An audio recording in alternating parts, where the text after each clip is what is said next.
Hey everyone, welcome back to another live community classroom with Michaels. Today we have Mary Beth Temple from Hooked for Life with us ready for another exciting class. Today we'll be making the triangular knit shawl. My name is Lillian from Yarnspirations. I'll be helping with any questions you might have during today's class. Feel free to ask questions in the chat here and we'll be sure that Mary Beth answers them. While we're giving you some time to join the class, feel free to let us know where you're watching from.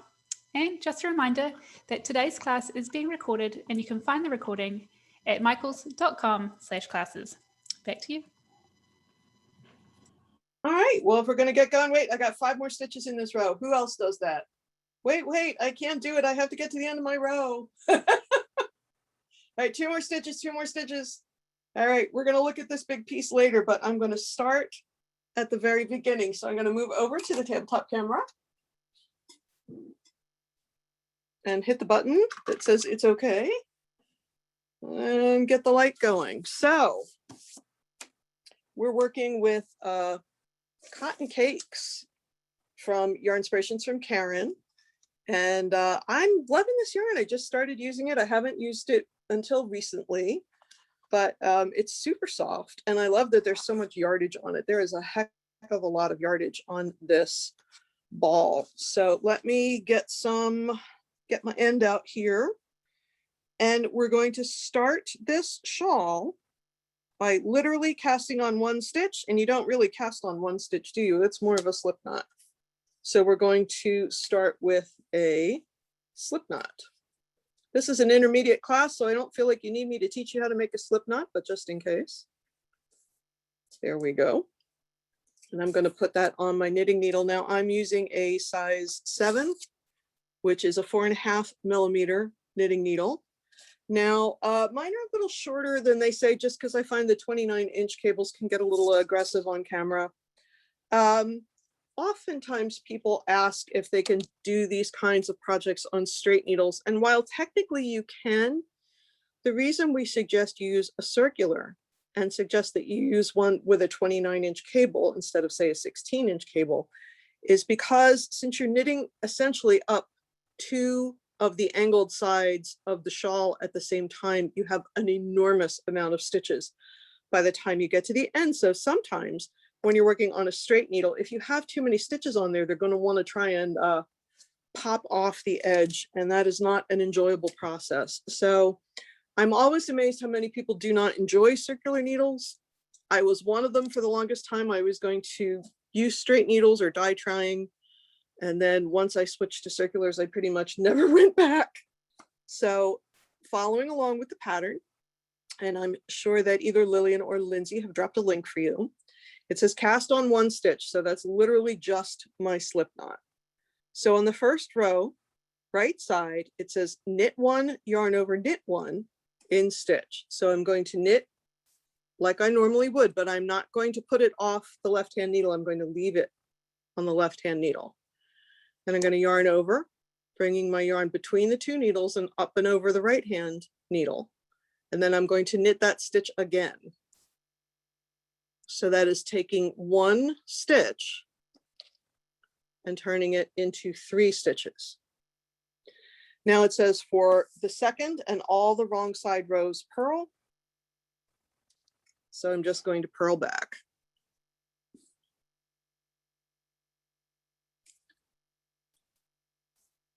One, 2, 3. For the third one, it says knit 1 yarn over twice because the knit 1 yarn over is in the brackets. So that's what we're repeating. So knit 1 yarn over. Once again, bringing that yarn between the needles and over the right-hand needle. So it was knit 1 yarn over first time. Knit 1 yarn over second time, and then ends with knit 1. And it tells me I have 5 stitches. 1, 2, 3, 4, 5. Wrong side row, purl back.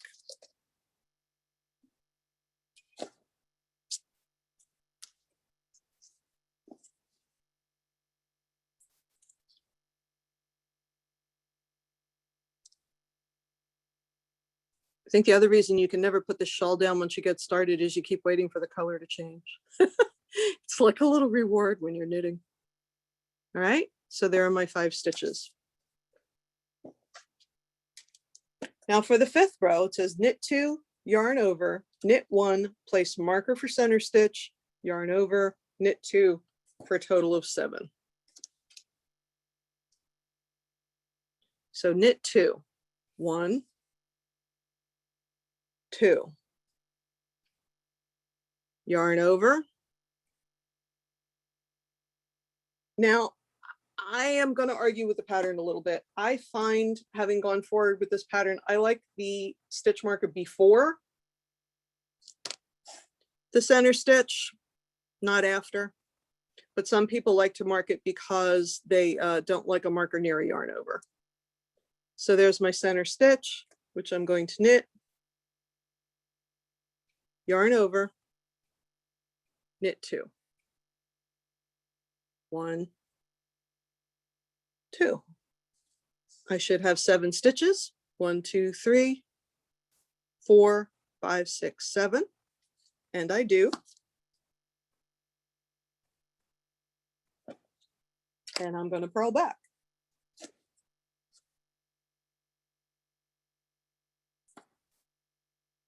So all you're doing in the first 12 rows is getting your placement correct and setting up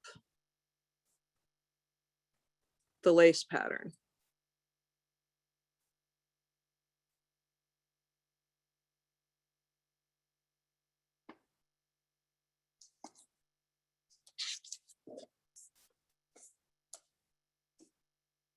So let me just double count. Yep, 1, 2, 3, 4, 5, 6, 7. So knit 2, we're on the 7th row. Knit 2, 1, 2, yarn over, knit 1. So that is in a parentheses. We're going to do that 4 times. So yarn over, knit 1 once. Yarn over, I'm going to move that marker, knit 1 twice.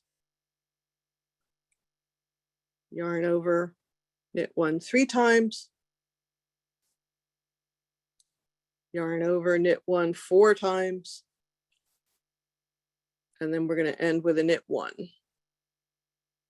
And we're going to have 11 stitches. So that's 1, 2, 3, 4, 5, 6, 7, 8, 9, 10, 11.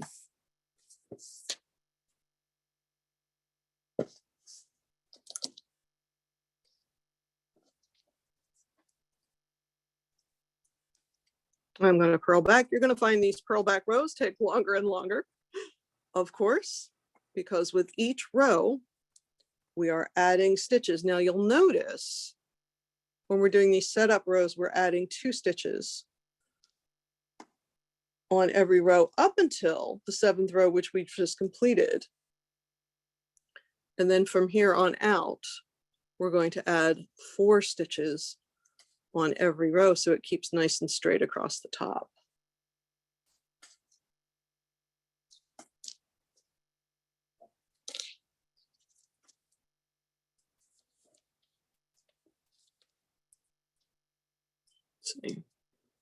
So you can see my little columns are starting to form. And there is my center column. All right, we are on the 9th row. Knit 2, 1, 2,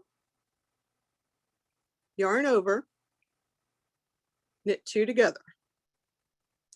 So for the knit 2 together, you are literally knitting 2 stitches as if they are 1. You're taking that right hand needle tip and going through 2 stitches at the same time.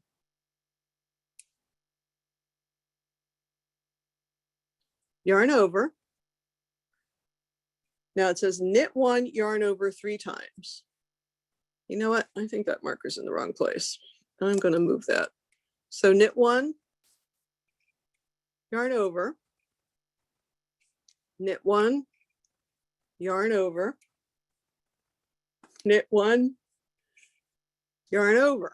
That was my 3 times. Now it says SSK, and that is slip, slip, knit. And it says slip next 2 stitches 1 at a time. And generally at Yarnspirations, we pass them knitwise. I know some patterns will tell you purlwise.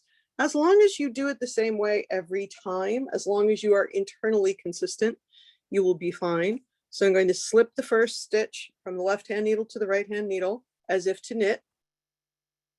I'm going to slip the second stitch from the left-hand needle to the right-hand needle as if to knit. And then I'm going to place them back on the left-hand needle. And then knit 2 together through the back loops. So I'm inserting my tip in the middle of the stitch because I want the back loops on top of my knitting needle. So there's my knit 2 together through the back loops. So that was the end of 1 SSK.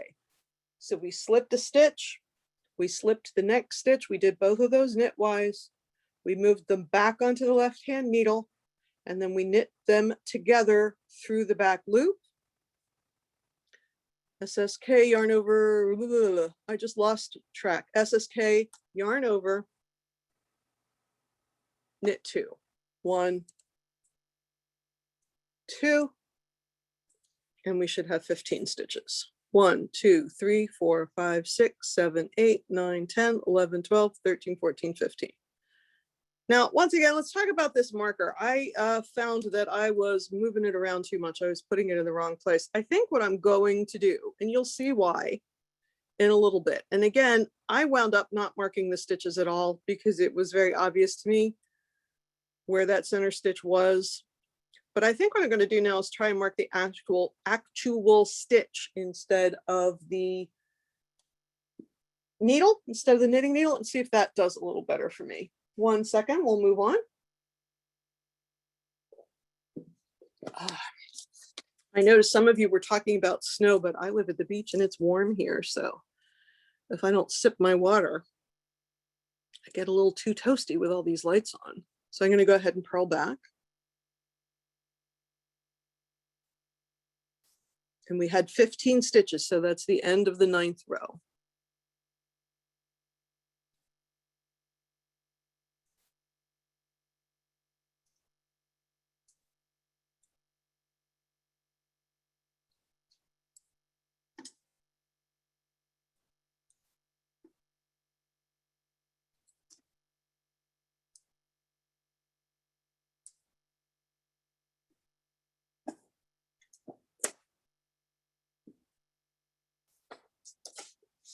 So once again, I've marked the center column of stitches because that column stays consistent throughout. Otherwise, we are adding these other little bars that go out to the side as we go. Now we're on to the 11th row. Knit 2, 1, 2, yarn over, knit together, knit 2 together twice because that yarn over and that knit 2 together are in the parentheses. So you know that's what you're doing twice. So yarn over, knit 2 together, yarn over, knit 2 together. So that was twice. Yarn over, knit 1 3 times, yarn over, knit 1, yarn over, knit 1. That's my center stitch. And I can tell that because it's marked. Yarn over, knit 1. If you choose to mark the stitch like I just did, instead of placing the marker on the knitting needle, you don't have to move it up every row because really you'll be able to see what you're doing. You can move it up every couple of inches. You don't have to move it every single row. So we did that yarn over, knit 1 3 times. Now it's yarn over, SSK. So slip, slip, knit, slip 1, slip the second one, put them back on the left-hand needle, knit 2 together through the back loop. So that was SSK, yarn over. That was the first time. Let's do it again. Slip 1, slip 2, pop them back on the left-hand needle, and knit 2 together through back loop. So we did that SSK yarn over twice. Here's my other yarn over. We're going to knit 2. 1, 2. Now we should have 19 stitches. 1, 2, 3, 4, 5, 6, 7, 8, 9, 10, 11, 12, 13, 14, 15, 16, 17, 18, 19. I know I'm counting to show you what to do, but also when you're getting this set up, I do highly recommend that you count, because it will make sure that everything is centered appropriately and you're getting the pattern the way you want it to. When you have 200 stitches on your needle, maybe you don't want to count every row. But for these short little rows at the beginning, I do recommend counting at the end of every row, just so you know that you're establishing the pattern correctly.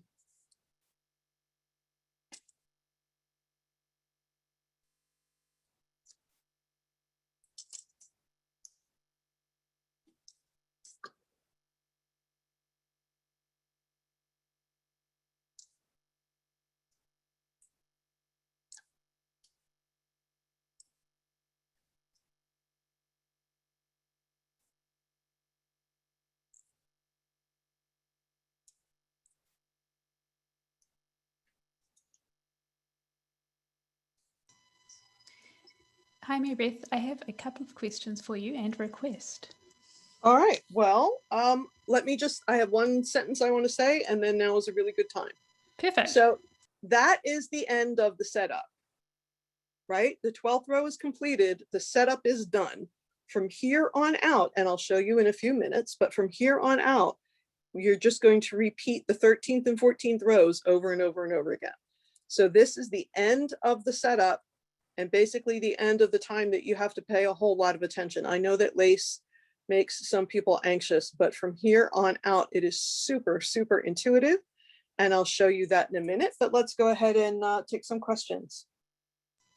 Well, the first question is if you're able to show that first cast on row again. The very first? Yeah, I think it was, I guess, a new way of casting on for many.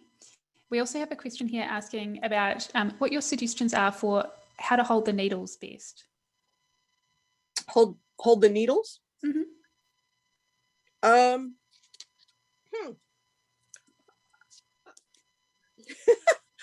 You're stumping me in 2 different situations. So let me first address the cast on. I'm just going to grab some yarn from down here. There really was no cast on. It was literally putting a slip knot. There's your first stitch, because it says cast on 1 stitch, right? So that's literally all it is. If you want to see, let me just do that first row again. That very first row is knit 1. Do not push it off the left-hand side. Leave it on the left-hand side. Yarn over. Bring your yarn between your needles and over the right-hand needle. And knit that same stitch again. And this time push it off the left-hand needle. And you've gone from 1 stitch to 3. From here on out, the increases, again, until we get to the section that we just did, it's knit 1s and yarn overs, knit 2s and yarn overs. So I suspect this answered that person's question, but you can ask and find out. And if it did not, let me know. No, I think that's helpful. I think because, you know, traditionally you're kind of casting on a whole set of stitches, whereas this really is just jumping into those increases right away. So I think it was a new beginning for many of us. Well, the other thing that's funny, of course, when you start a shawl like this, that's center out and top down at the same time, you get going and you think, oh boy, this is super fast. I'm going to do a row in, 2 seconds. and then it of tricks course, you. every row you add 4 more stitches. And so you add 10 rows, you've added 40 stitches. And then all of a sudden it goes a lot slower. I just saw somebody ask to do it one more time. I will do it one more time slowly, but then I'm going to have to move on because this is an intermediate class and I don't want to make people too crazy. Thank you. But also at the same time, I can sort of address how I hold my knitting needles. The important thing is less where you hold your hands and more how tightly you hold them. Because if you get too close to the point like this and you're working here, the gauge of the knitting needle, the thing that makes the stitch the size it wants to be, is the fat part. So if you as a knitter have a tendency to work too close to the point, what's going to happen is that your work is going to be super duper tight. And not only will it not be particularly pleasing to look at, it also will be difficult to knit into. So I keep my index fingers on the fat point. I'm going to just go one more time and do that knit one, yarn over, knit one. So knit one, it jumped away. Again, you guys, this won't happen to you. It happens to me because it's, so I have, it's just because I have lights and desks and equipment and all kinds of cameras and other kind of stuff around me. So I am not sitting in my chair knitting comfortably. Do you know what I mean? So don't panic when I lost my circular there. It's not going to happen to you. It happens to me because of the awkward angle at which I am sitting. So there's my yarn over. I brought it between the needles and over the right hand. And then I'm going to knit again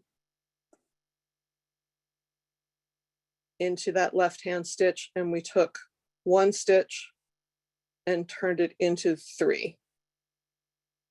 All right. So the other thing that happens is you keep, and we're going to get to this in a minute. I'm sort of bopping around here. But one of the things I teach crochet too, and one of the things that always flips crocheters out, when you're crocheting along, your hands are not, there's not so much yarn on the hook that your hands are over it. I mean, other than Tunisian, which is a different thing. You will find when your pieces get bigger, you know, your hands are on top of the fabric that's already there. It's not like you have this big clean space and there's nothing there with your hands on top of it. So again, if you have a death grip, and I know I said don't get too close to the point, but you also don't want to be back here either. I call that Harry Potter and his wand. You don't have a wand. You know what I mean? It's more of a pencil or a delicate little knife. You don't want to be so far back here that you have to make big giant movements to get the knitting needle to move. You want to be, again, I feel like I use it's interesting. I know I'm babbling, but this is something I've been knitting for 40 years. It's not something I think about much. I think the answer for me is to keep my index finger right where the hook gets to its full size, and then, you know, the length of your hand, but no death grip. I'm telling you, no death grip. Are we ready to move on to the repeat? Lillian, what do you think? Yeah, I think so. We do have a few questions here about the purpose of this stitch marker and where you're placing it and how that works. Okay, so we're going to get to that right now. Because we are literally at the point where the stitch marker becomes important. So what had happened was on the instructions, it told me to place the stitch marker here. And when I knit my big giant sample, because again, knitting for 40 years, I didn't use a stitch marker because to me it was super intuitive to see where the marked stitch was going to be. But the reason that you need the center marked is because of this row that we're going to do right now. So it says knit 2, 1, 2, yarn over, knit 2 together, repeat from asterisks to center 3 stitches. So the reason I need to know where that marked stitch is because I need to keep working until I see it. So I'm going to yarn over, knit 2 together, yarn over, knit 2 together, etc., etc., etc. Yarn over, knit 2 together. Here's my marked stitch. I can feel it with my finger. There's my center 3 stitches. So it said yarn over, knit 2 together to center 3 stitches. So there they are. And my marker's right in the middle of that. Now it's yarn over, knit 1 3 times. Yarn over, knit 1. That's 1. The second iteration is always going to be the center stitch. If it's not, you have a math error somewhere. And there's yarn over, knit 3. For the third time, it's yarn over, knit 1 for the third time.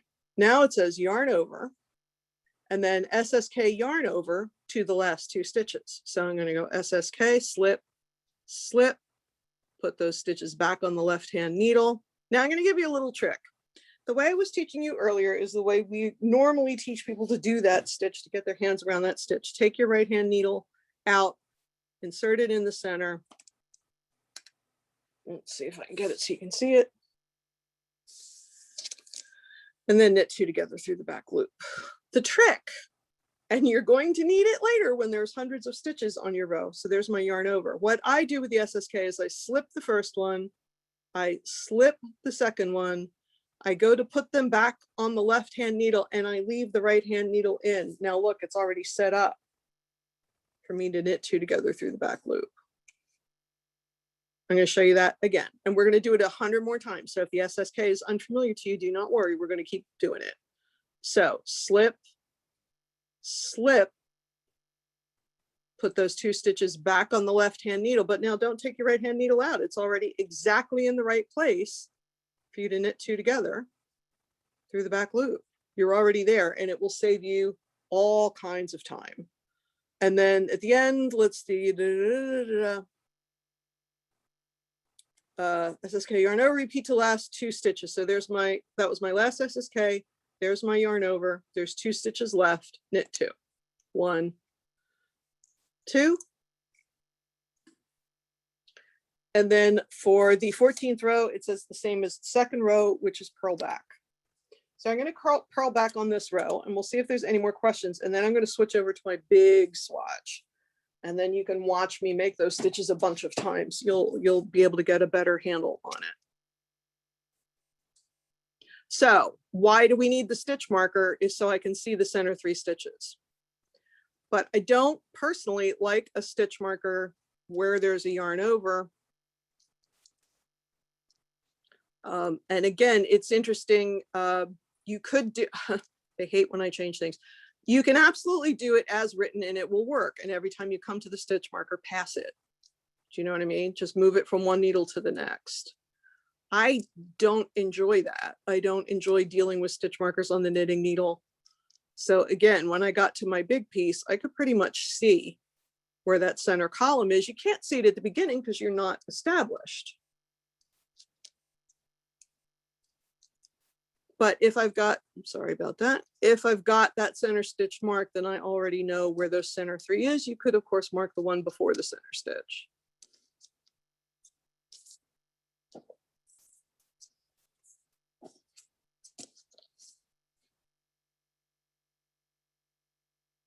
So now all you're going to do is repeat the 13th row and the 14th row over and over and over and over until the work measures 22 inches down the center of the shawl, ending with a right side row, and then you're going to cast off loosely knitwise with the wrong side row facing.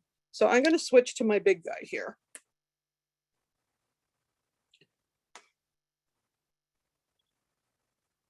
Now I have slid this over to the cable so you can see what's going on. When you are wearing your shawl, this is the top. This is the top edge right here.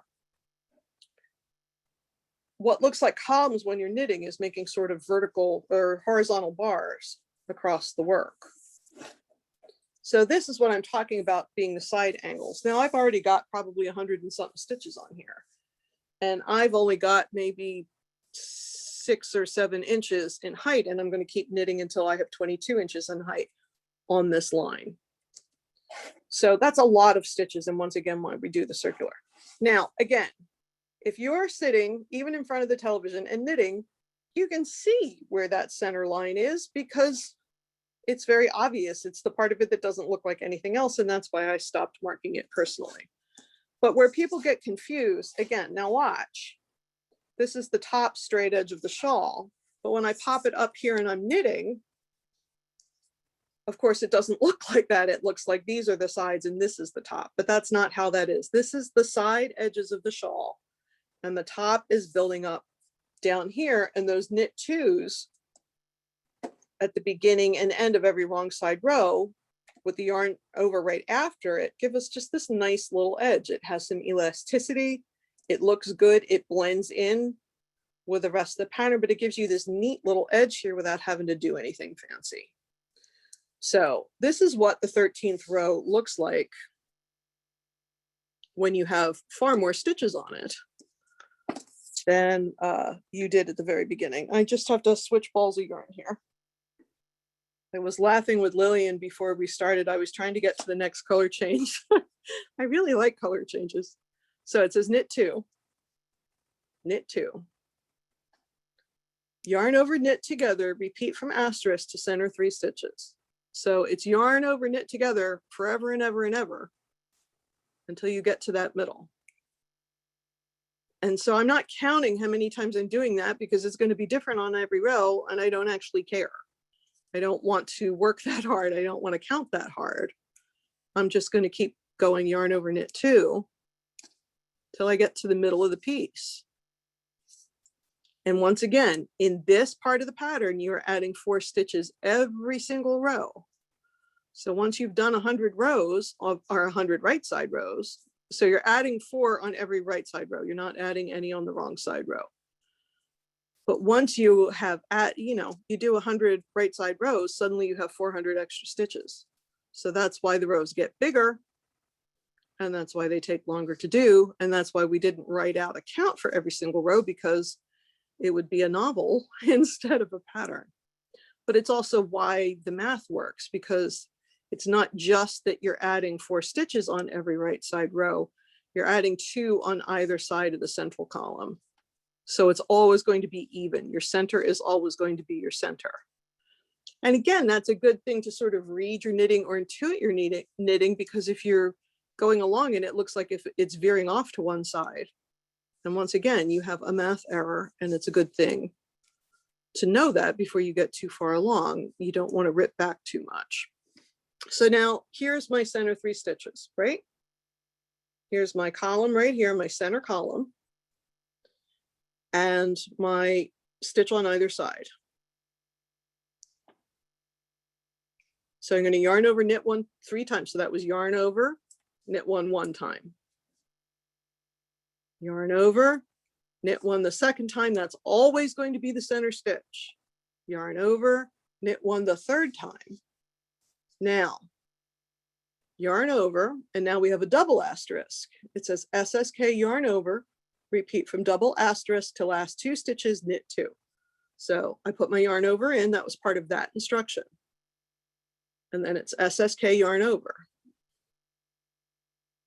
SSK yarn over. SSK yarn over.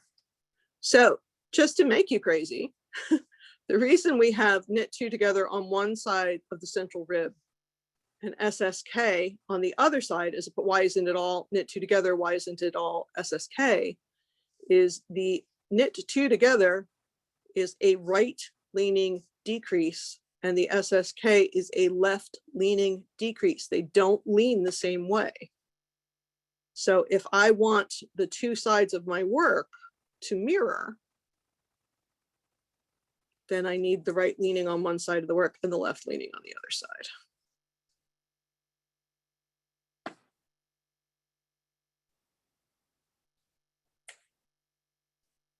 Let's see what kind of time we have. Right, Lillian, do we have anything that we want to do while I'm SSKing across? Yes, there are 2 questions. One is related to SSK from Michelle. She asked, what happens if it's not through the back loop? It does not, here, I'll show you. Okay, so if I went slip, slip, knit, and went through the front loop, what's going to happen? I just said it. Knit 2 together is right leaning decrease.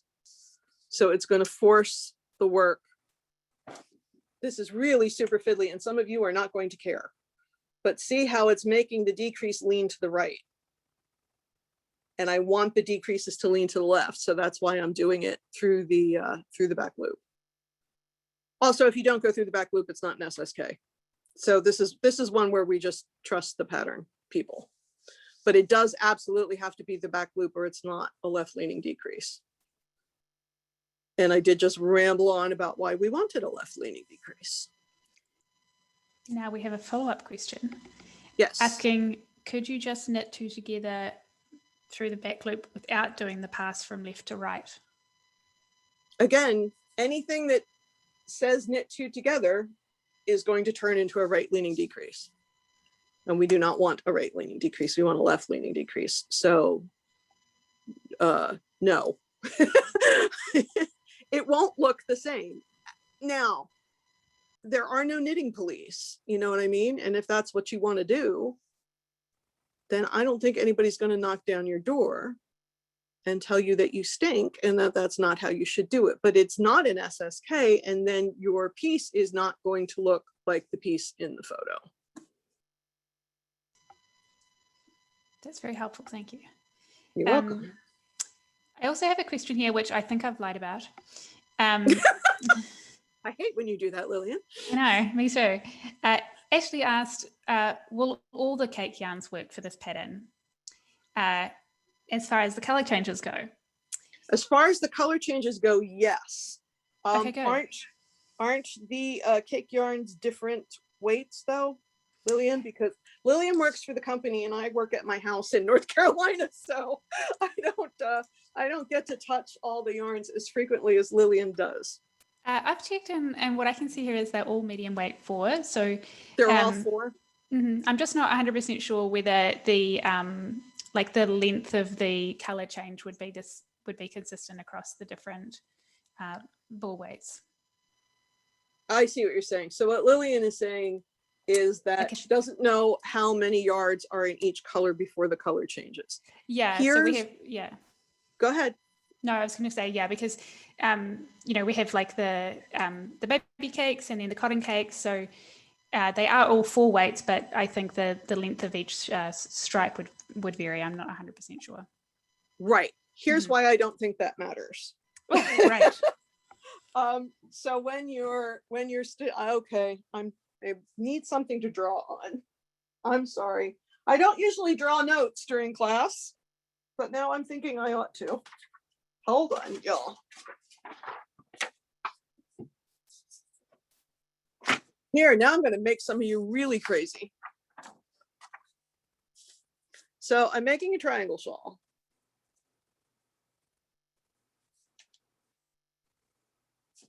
And some of you may recall, oh, I'm sorry, that paper is dusty. I literally just picked it up off the floor of the studio. It's a good thing I don't clean. So I called this top down and center out, because that is the style of shawl this is, right? So I'm starting here with 1 stitch and my last row is going to go here and it's going to have 2 gazillion stitches on it, right? On a yarn like baby cakes that has a long repeat, if you look at, so this is, I literally started this last night so we'd have something to look at. So I've changed my color. And then it's going to be a little while. Again, I was joking earlier with you guys and Lillian that I was trying to keep going until I got to the next color so we'd have another color. But if you look at this, the color change happens consistently every however many 100 yards or 50 yards or whatever it is. It's very consistent. However, if I'm using, I'm just going to make up a number, okay? Don't quote me on this. If I use 25 yards of a color up here, it might be that much. But as I keep going, the amount of yardage in a color is not going to increase, but the number of stitches that I need to make in that color will increase because we're adding 4 stitches every right side row. So as these sort of stripes happen, and again, this is not mathematically accurate, I'm just trying to make a point. As you get towards the bottom, they're going to get more and more narrow. Does that make sense?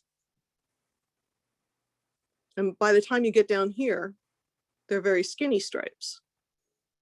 So you got a big chunk here, and then each chunk or color is successively not as wide. So to me personally, if you use a different one of the cake yarns and the put up or the amount of yards in a specific color was different, I do not feel that it will change the look at the end too significantly, because your stripe width is going to change anyway.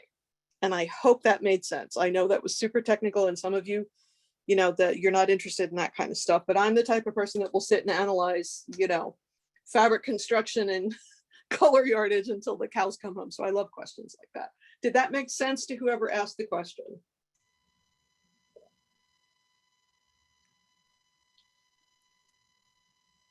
It made sense to me. So I hope so. So we're going with it. We do have a couple of questions about the top down, bottom up. Okay. Maybe sure. you could explain that to us. All right, hang on. Will you bear with me, you guys, because what's going to happen if I don't get to the end of this row, I'm going to mangle this sample. So I will talk about that again. Do we have any little quick questions while I purl back? Because I want to get to the end of a row so that I don't mangle the sample, so that we can use it for talking points. Okay, yes, I have a great quick question here from Jean. They ask, should you have the same number of stitches on either side of the center stitch? Right, you should always have an odd number of stitches, and there will be the same number of stitches on either side of the central. So if it's 19, for example, you have the one central stitch, so that gives you 18, so you'll have 9 on each side. Right? If you had 101, you take 1 away for the central, you'd have 50 on each side. So you're always going to have an odd number of stitches. I don't know if I said that right before. You are always going to have an odd number of stitches, because that central guy just hangs out and lives his happy central life. But yes, you will always have the same number of stitches on either side of the central column. That was a good quick question. Mm. I'm still purling though. Okay, good. I've got another. This one might be a little bit less quick, but we're wondering if you can sort of show us exactly how those left and right leaning stitches look on the sample. Sure. Yeah. I will do that as soon as I get to the end of this. It's easier to see left leaning and right leaning on a piece of stockinette or stocking stitch. You know what I mean? You can see them aggressively lean in one direction on the other. Because this is a lace pattern, it's a little less obvious to see. But I'm happy to do it as I purl frantically.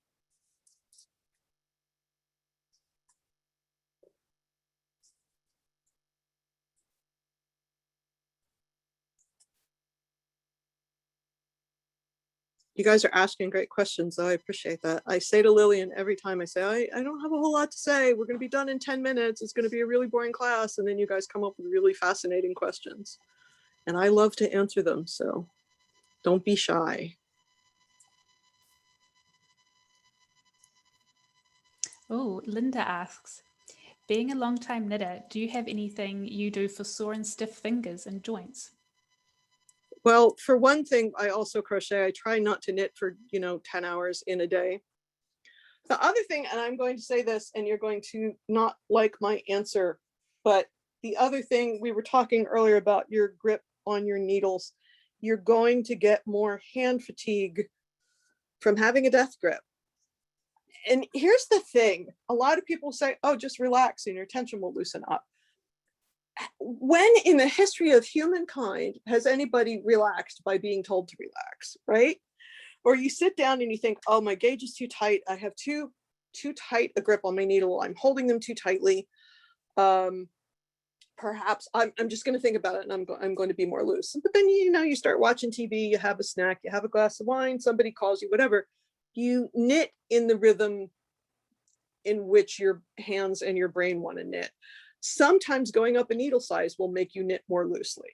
You know what I mean? As opposed to sitting and trying to think about, oh, I have to knit loose. I have to knit loose. I have to knit loose. Nobody's going to do that. Nobody's going to be able to to really, and I do have people that are like, every 15 minutes you should stop and do finger. I have never done that in my life, and I have arthritis, and I'm the wrong person to ask that question. But the other thing, and this sounds really weird, but I swear I'm not making it up. Some people find less hand fatigue on wooden needles because metal does not give, and resin does not give. Wood, I mean, it's an infinitesimal amount of give, but there's a little bit of give because it's a natural material. So again, I do find people that have that death grip problem or have a lot of hand fatigue do better with the wood. These are the Clover ones that they have at Michael's. But sometimes a wooden needle will give you a little less tension in your hands. So what did I mean by center down and top out? When I cast on my one stitch, here it is. Now look at my picture. There's my tail yarn. So I'm knitting from the center out because I'm knitting in both directions, correct? Remember we were talking about how you had the same number of stitches on either side every time, but we're at the same time knitting from the top down.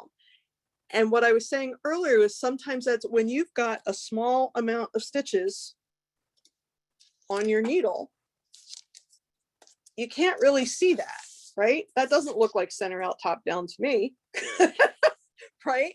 It looks like this is the top, but it isn't. It's the two sides, like I said. So again, I think where some people are having issues visualizing it is because when you have 40 stitches on your needle, it looks like this. It looks like a dish rag. It's just this, you know, and there's nothing going on. So if I'm knitting on this bigger sample, yeah, this still sort of looks like a dish rag because there's a lot of stitches, but I can slide it over to my cable. Now you can see center, out, top, down, because the bottom point is going to be down here. Does that make more sense? I'm seeing lots of nodding. How can you see nodding? I can see everyone at the top. Yep. Oh, you can see people. See, I can't see people, y'all. All right. I am going to talk about right leaning versus left leaning, and then if you have any more questions, because we've only got about 10 minutes left. I got ink on my finger. My goodness, you guys can't take me anywhere today. All right. Look, I know it's weird and the Zoom camera keeps wanting to refocus. Look at the stitch between my two fingers. Look only at that stitch. This stitch right here. It is leaning to the right. Right? Because here's my V and here's my hat, the top of my stitch. That is a right leaning decrease. And those are my knit two togethers. Right? Because it's this side of the work. This is a right side row. And this side until I get to the central column is that knit two together yarn over. So there is my right leaning decrease. Now, when I purl back, it straightens up. Oh my goodness. I hate when the Zoom cameras refocus like this, but look, right leaning, purling back, it straightens up.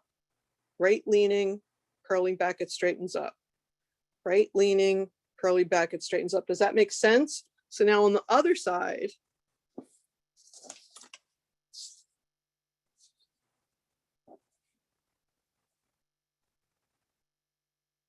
look at this guy between my two fingers, this guy right here. He's left leaning, right? Because he's going this way. That is a left leaning decrease. So left leaning, the purl back row straightens up. Left leaning, the purl back row straightens up.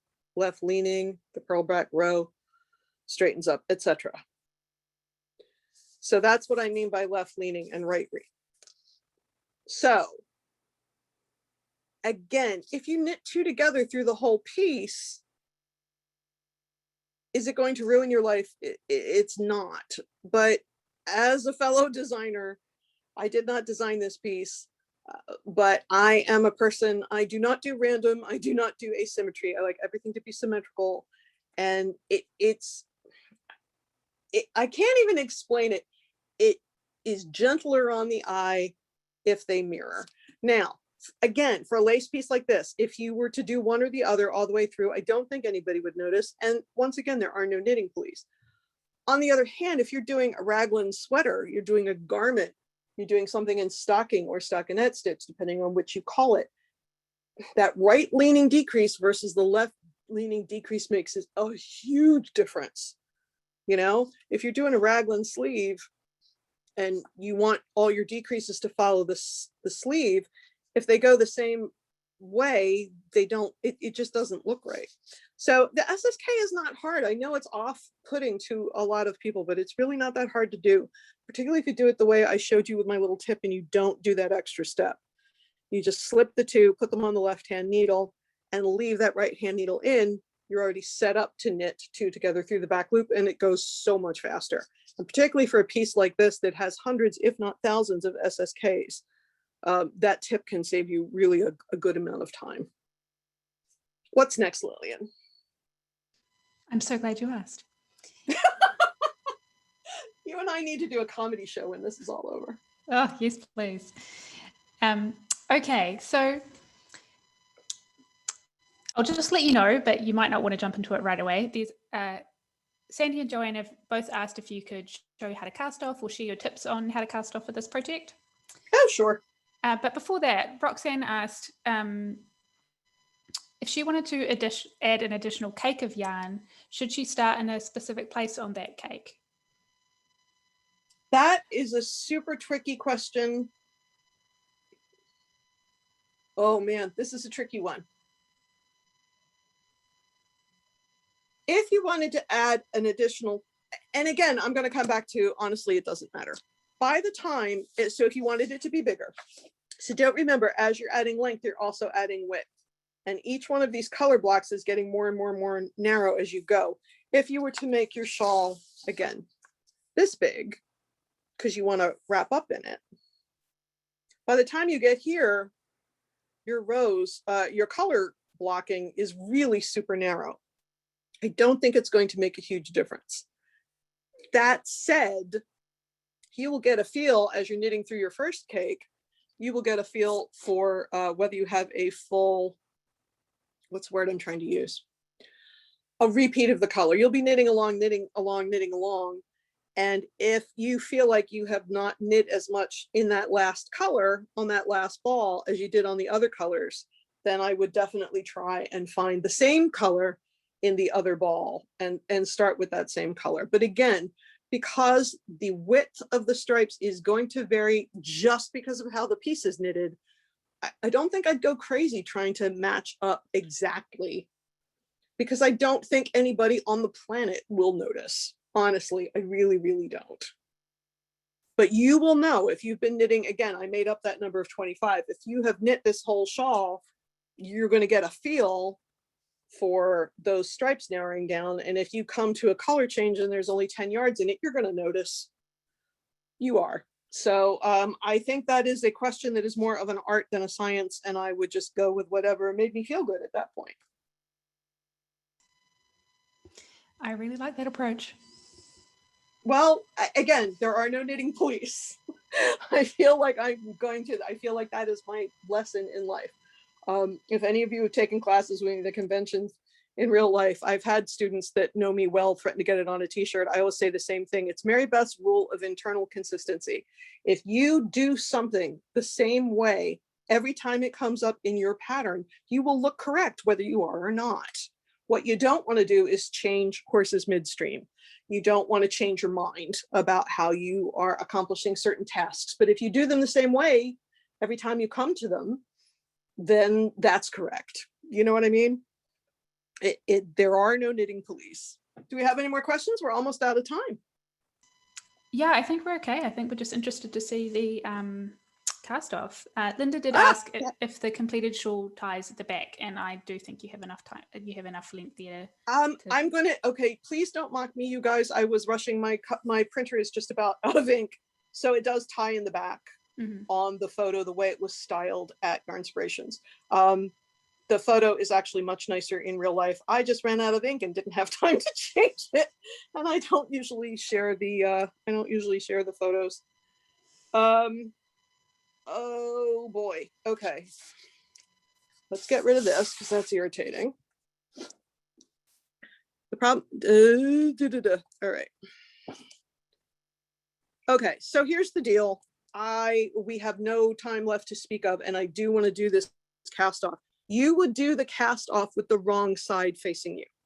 I am doing the cast off here with the right side facing me because I don't want to waste our last 4 minutes. Does that make sense? So I'm going to knit 2 stitches. I'm going to keep a little bit of tension on the working yarn. I'm going to pull the first stitch I knit over the second stitch I knit and let it go. I'm going to knit 1 more stitch. Pull the first one over the second one, but you can see I don't ever let go of the working yarn. And the reason is if I let go of that and I'm trying to do this pass over, this guy's going to want to escape. He's going to want to go off the tip of the needle and disappear. So I like to keep just a little bit of tension. Now, this cast off can get tight. So a lot of times, again, if you tend to be a tight knitter, a lot of times what I will recommend is if you're knitting the shawl on size 7 needles like we recommended, maybe you want to grab an 8 or a 9 and do your cast off on an 8 or a 9 so that it stays loose. And it will look slightly different again because you're going to do it with the wrong side facing you and I'm doing it with the right side facing me because that just happened to be where I was. But that's what it looks like. It gives you just that little edge right there. So you knit 2, you pass the first one over the second one. Moving forward, knit 1 more stitch. You have 2 on your right hand needle, pass the first one over the second one. Knit the next stitch, pass the first one over the second one, nice and loose. No aggressive pulling. You do not want that hemage to pull tight. And again, if you find that it is, it's okay to do your cast off on a bigger needle. And there are other cast offs you can use. This is not the only one. It's just, this is the easiest one, I think. Any more questions, Lillian, before we run out of time? I think we're okay. Paula says, great class. Thanks, Mary Beth. Thank you. Joanne says, this has been awesome. Thanks for all the tips. No problem at all. Lindsay, I'll go back and say goodbye on the face camera. And once again, here's our piece. And if you guys need me to look at your pieces or you want to engage with me personally, if you want me to look at it and help you, if you have any problems, please follow me on Instagram, which is Hooked for Life, which is the name of my company. So it's Hooked, H-O-K-E-D, the number 4, Life, L-I-F-E, LLC on Instagram. Because somebody watches my Instagram all the time. You can always send me a message there. And then I'll let Lillian take it away from your inspirations. Thanks, Mary Beth. I've dropped that link into the chat for everyone as well. Thanks for joining us today, everyone, for this live community classroom with Michaels. And don't forget to share your work with hashtag #MakeItWithMichaels and hashtag Inspirations. And just a reminder that you can find more classes on michaels.com and the recording of today's class at michaels.com/classes. Thanks, everyone. Thanks so much, you guys.